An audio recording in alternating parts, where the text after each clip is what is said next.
They don't have to drink at all. They get their moisture from the grass.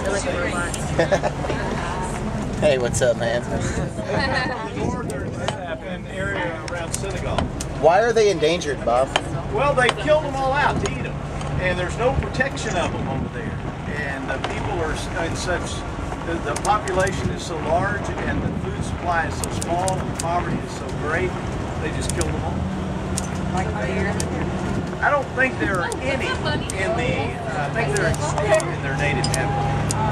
We're actually working with He was hiding. some back over there.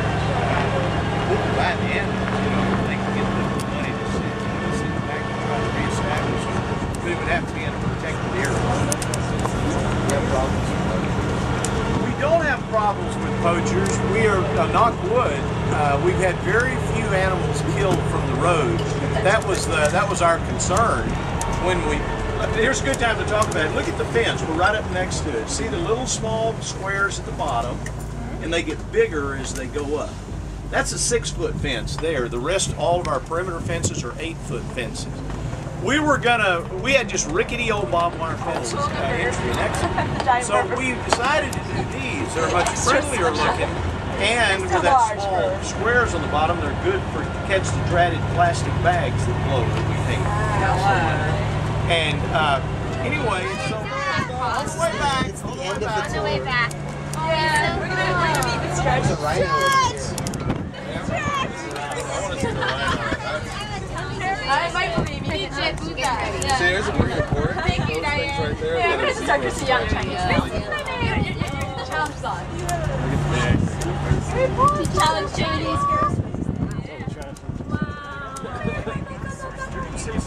That's the distraction. Oh, hey, by the way, guys. Wait a second, what's going on over here? What's all this, Bob? How about on the other side? Oh, the ostrich. Oh, strut. Strutting her stuff. Oh, strut girl. Oh, yeah. It's like rebar. Like peacocks. Hey, Bob. Yeah. Alright.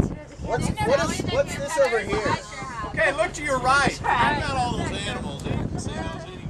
Oh, yeah. The closest thing you see is a drop-off area for recyclables. Okay. And on October the 2nd, we learned from the city of Austin that their deal changed dramatically, and we could not go to them. It was going to cost us over $1 million a year to continue going with it. So we decided in 30 minutes that we were going to go in the recycling business and stop hauling the city of Austin's MRF. And so the trailers you see are for newspapers. Those are newspapers. Right now that's going to Abitibi in San Antonio, and we don't have our MRF yet for doing our own baling.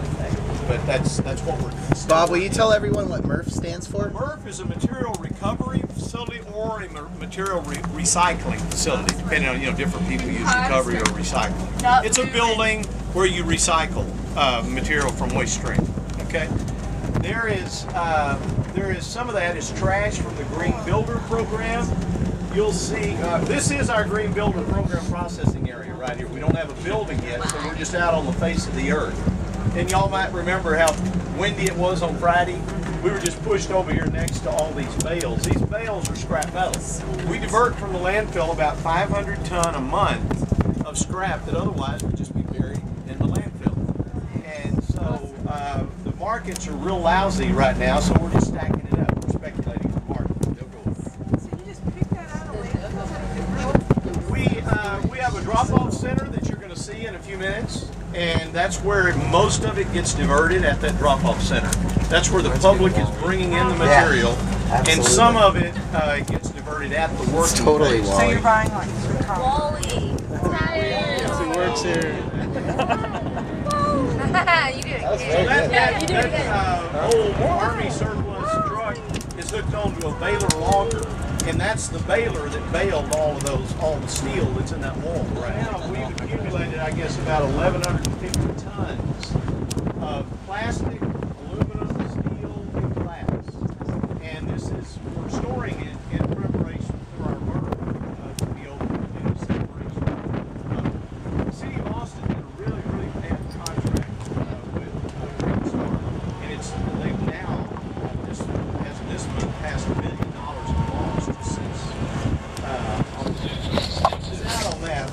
we're still deciding whether we want to do it.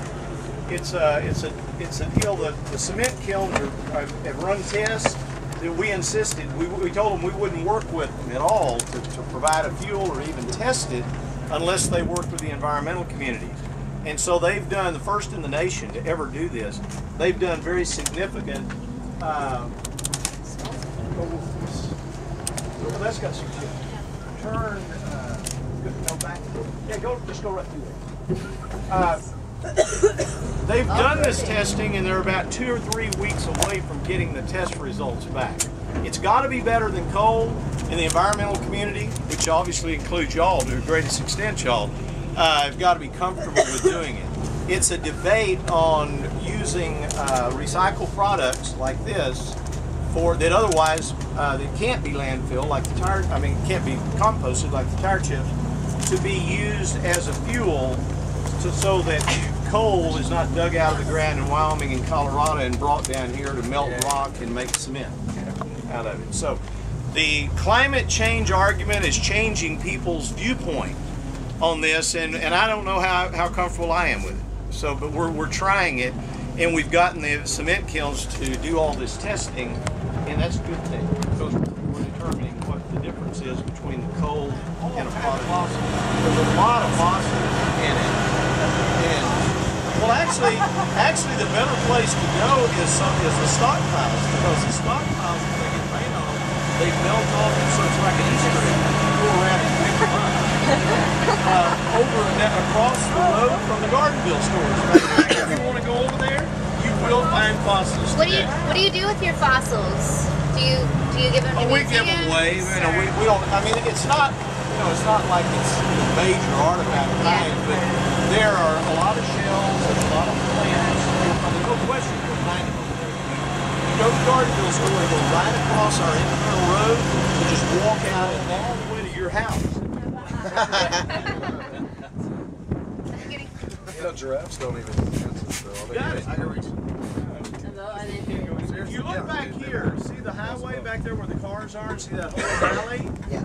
That's our next game park, right there. We're working on now for doing a drive-through game park through there to have a commercial venture to help make some money from all of this stuff. We don't charge for anything that we do back here. It is so expensive. We need food. So we bought that land, and that's a very fertile valley.